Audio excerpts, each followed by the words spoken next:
Раз, два, три, четыре, пять. Всем здрасте.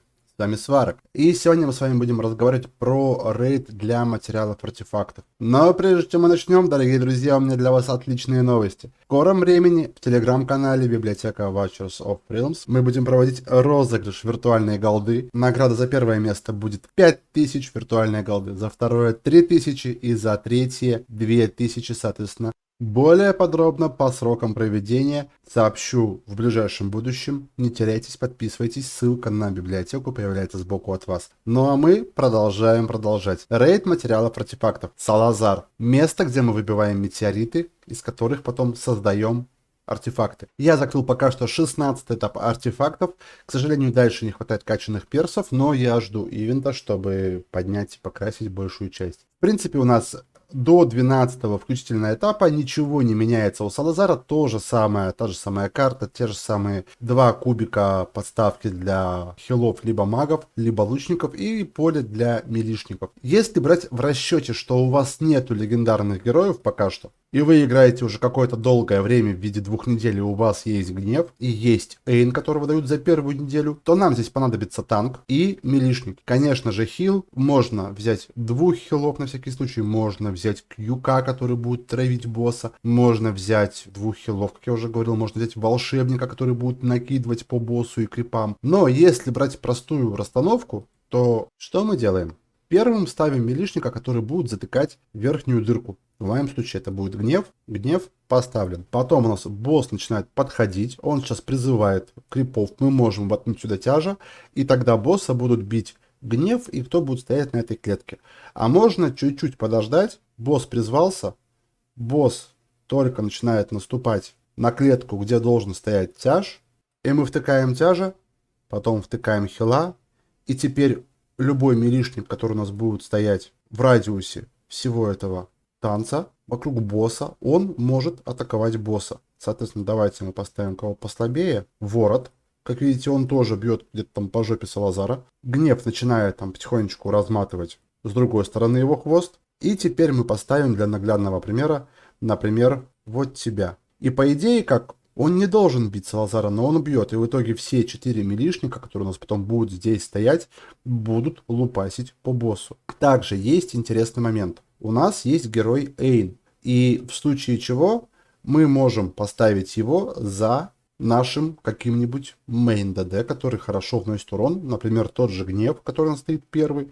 По направлению к гневу мы его поворачиваем. Он также начинает и дотягиваться до Салазара своей зоны покрытия, и начинает поворачиваться к крипам боком, колоть их своим копьем. Ну и плюс, конечно же, когда мы выставляем Эйна, он накидывает на союзника впереди стоящего баф с увеличением урона в 10% и игнорирование 10% защиты. Но для этого Эйн должен быть покрашен на 5 звезд. Соответственно, такими темпами у нас все, кто есть, все бьют босса. Единственное, да, мы здесь пропустили одного крипа. Можно было Эйна ставить не сразу, а ставить попозже. Здесь заткнуть дырку комодой, например, тем же самым, либо еще каким-то другим милишником. Либо сюда поставить Эйна, но тогда Эйн будет бить по боссу, но не будет никого бафать. И тут уже неоднозначный момент, потому что баф Эйна на 10% игнора дефа и увеличение атаки для милишника важнее, чем просто урон Эйна, который может быть одет как тот же, например, танк. Также мы можем сюда поставить волшебника, любого мага, который будет также бить по боссу и заодно подчищать крипов, которые с этой стороны подползают. Ну и, конечно же, да, надо не забывать вовремя прожимать ульт всем, кому только можно и нельзя, потому что если нет, то урон выходит меньше, и как только крипы начинают проходить через наших затычек ДДшников, Салазар начинает хилиться и увеличить свой урон. До 12 этапа, в принципе, вся расстановка, она плюс-минус такая же. У нас карта не меняется, она одинаковая. Начиная с 13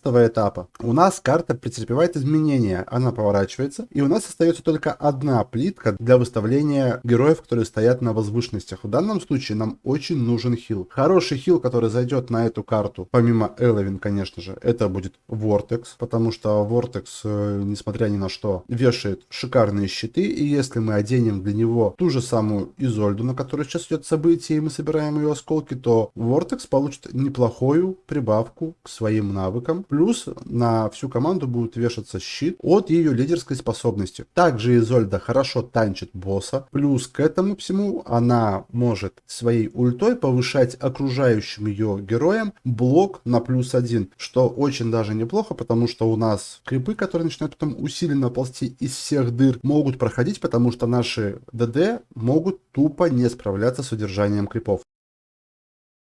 И здесь также будет работать фича с ДД, которые стоят на обоих клетках верхней и нижней. Для этого ставим первым. Я ставлю Деймоса, потому что он дольше набирает ульту. Вы можете ставить любого своего мейн ДД, который выносит очень много урона. Потом мы ждем. Начинает ползти босс. Он потихонечку так идет, не торопясь. И потом, как только мы готовимся, сразу берем танка, выбираем направление, но не отпускаем его. И ждем. Только пошел замах от демона, ставим танка. Все, наш милишник начинает бить, танк танчит, но Салазар по сути стоит на верхней клеточке еще. То есть его будут цеплять милишники, которые будут стоять здесь, чуть выше. Пока суть до дела, мы закрываем еще одно отверстие, уже с другой стороны Салазара. Наш Салазар, наш милишник, начинает тоже по нему наваливать. И вот вроде бы уже команда заряжается на победу и на все остальное. Как только подошла еще одна волна этих вот ползучих гадов, которые уперлись в нашего ДД, я ставлю Эйна, чтобы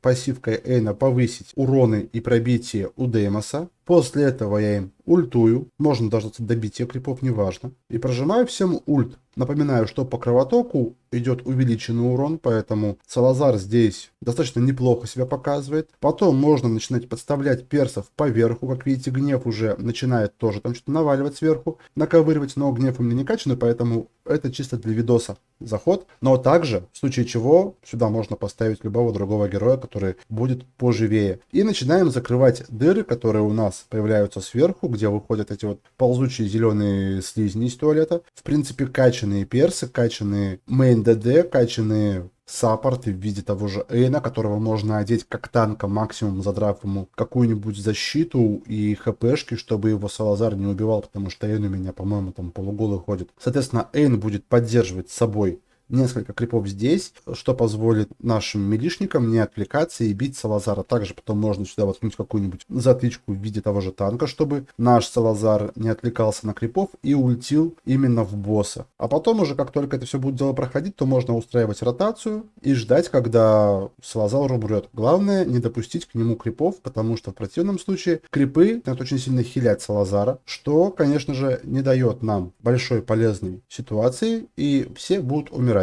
Но опять-таки не забываем о том, что очень важно подобрать, во-первых, хороших ДД. Не все ДД могут бить, как та же самая Зелита или, ну ладно, Апсан пускай тоже будет в роли ДД, по нескольку клеток возле себя, поэтому такая расстановка очень даже неплохо поможет вам побеждать. Плюс не забываем про бафы от того же Эйна, про бафы от лидера, поэтому используем доступные ресурсы с умом и грамотно подбираем команду. На этом все. С вами был Сварог. Всем благосклонного рандома, богатого дропа и мирного неба над головой. Удачи!